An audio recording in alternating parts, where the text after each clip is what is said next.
രാജാക്കന്മാർ 1-ാം പുസ്തകം 18-ാം അധ്യായം 41 തൊട്ട് 46 വരെ തിരുലിഖിതങ്ങൾ. ഏലിയായുടെ കാലമാണ്. സമരിയയിലെങ്ങും കഠിനമായ വരൾച്ചയാണ്. 3 വർഷവും 6 മാസവും മഴ പെയ്തിട്ടില്ല. ഭയങ്കര കൊടും ചൂട്. എല്ലാ വിളവുകളും കത്തി നശിച്ചു, വെന്ത് നശിച്ചു ഉഗ്രമായ സൂര്യതാപത്താൽ. ഉറവകളെല്ലാം വറ്റി, കൃഷിയില്ല, ധാന്യങ്ങളില്ല, പട്ടിണി. അങ്ങനെ കൊടിയ പട്ടിണിയിൽ ദേശം ഇങ്ങനെ ഇരിക്കുന്ന സമയത്ത് ആഹാബ് ഏലിയായോട് സംസാരിച്ചു. ഏലിയ മഴയ്ക്ക് വേണ്ടി പ്രാർത്ഥിക്കുകയാണ്.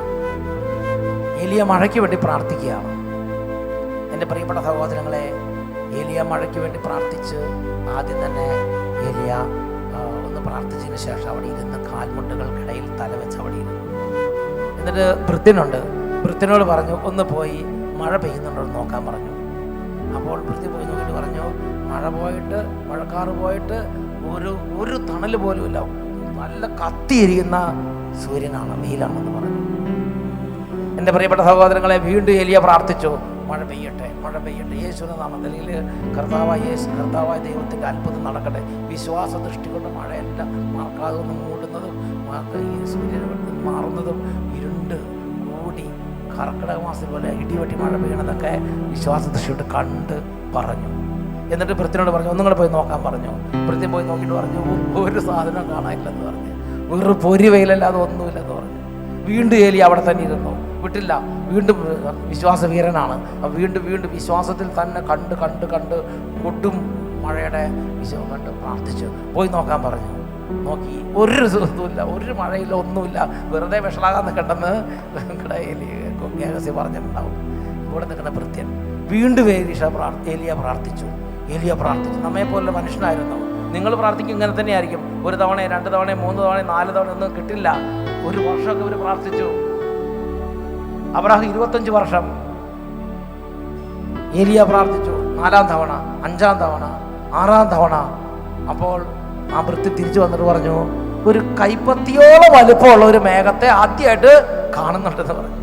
കുറേ കാലം കൂടി ആദ്യം മേഘത്തെ കാണുക. ഒരു കൈപ്പത്തിയോളം വലുപ്പമുള്ള ഒരു മേഘം. ഏലിയ വേഗം ആഹാബിനോട് വേഗം പുറപ്പെട്ടോ, അല്ലെങ്കിൽ നീ വീട്ടിൽ എത്ര കൊടുമഴ നനഞ്ഞ് കുതിർന്ന് പിണ്ടിയാവും എന്ന് പറഞ്ഞു. എന്തിനു പറഞ്ഞു? ഇട്ടിപ്പൊടിയെന്ന് പറഞ്ഞു. പെട്ടെന്ന് മഴക്കാർ കയറി വീശി പെരുമഴ. അപ്പോൾ അതിൻ്റെ ഭാഗത്ത് വായിച്ചു നോക്കിയേ. അനന്തരം ഏലിയ ആഹാബിനോട് പറഞ്ഞു, പോയി ഭക്ഷണപാനീയങ്ങൾ കഴിക്കുക. വലിയ മഴ ഇരമ്പുന്നു. സത്യത്തിൽ മഴയിലൊന്നുമില്ല, ഇതുപോലെ പൊരി വെയിലാണ്. പക്ഷെ വിശ്വാസ ദൃഷ്ടി കൊണ്ട് കണ്ട് ഏലിയ പറയാണ്, ഇതാ മഴ ഇരമ്പുന്നു, വേഗം വീട്ടിലേക്ക് പൊക്കോളാൻ പറയുകയാണ്. അത് വിശ്വാസ ദൃഷ്ടി കൊണ്ടുള്ളൊരു കാഴ്ചയാണ്. ഓക്കെ, അവൻ വലിയ മഴ ഇരമ്പുന്നു. ആ ഭക്ഷണപാനീയങ്ങൾ കഴിക്കാൻ പോയി. ഏലിയ കാർമലയുടെ മുകളിൽ കയറി. അവൻ മുട്ടുമടക്കി നിലം വരെ കുനിഞ്ഞ് മുഖം മുട്ടുകൾക്കിടയിലാക്കിയിരുന്നു. അവൻ ഭൃത്യനോട് പറഞ്ഞു, പോയി കടലിലേക്ക് നോക്കുക.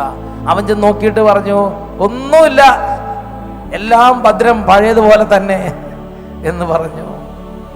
വീണ്ടും ഏലിയ മുട്ടലിൻ്റെ കാലം കുരിച്ചിരുന്ന് പ്രാർത്ഥിച്ചു. കുറേ പ്രാർത്ഥിച്ചു, വിശ്വാസത്തോട് പ്രാർത്ഥിച്ചു. എന്നിട്ട് പറഞ്ഞു, കടലിലേക്ക് പോയി നോക്കുക. അവൻ ചെന്ന് നോക്കിയിട്ട് പറഞ്ഞു, ഒന്നുമില്ല. വീണ്ടും അവനോട് പറഞ്ഞു, 7 പ്രാവശ്യം ഇത് ചെയ്തു. 7-ാം പ്രാവശ്യം അവൻ പറഞ്ഞു, ഇതാ കടലിൽ നിന്ന് മനുഷ്യന്റെ കരത്തോളം വലുപ്പമുള്ള ചെറിയൊരു മേഘം പൊന്തി വരുന്നു. ഏലിയ അവനോട് പറഞ്ഞു, മഴ തടസ്സമാകാതിരിക്കാൻ രഥം പൂട്ടി പുറപ്പെടുക എന്ന് ആഹാബിനോട് പറയുക. നൊടിയിടയിൽ ആകാശം മേഘാവൃതമായി കറുത്തിരുണ്ടു. കാറ്റ് വീശി വലിയ മഴ പെയ്തു. ആഹാബ് ജസ്രയേലിലേക്ക് രഥം ഓടിച്ചു പോയി. കർത്താവിൻ്റെ കരം അവൻ്റെ കൂടെയുണ്ട്. നോക്കി, വലിയ മഴ. 3 വർഷം 6 മാസത്തിന് ശേഷം ആ വരൾച്ച അവസാനിപ്പിച്ച് മഴയുണ്ടായത് ഒരു വിശ്വാസത്തിൻ്റെ അത്ഭുതമാണ്. ഒരു വിശ്വാസ വീരൻ ചെയ്ത ഒരു അത്ഭുതമാണത്.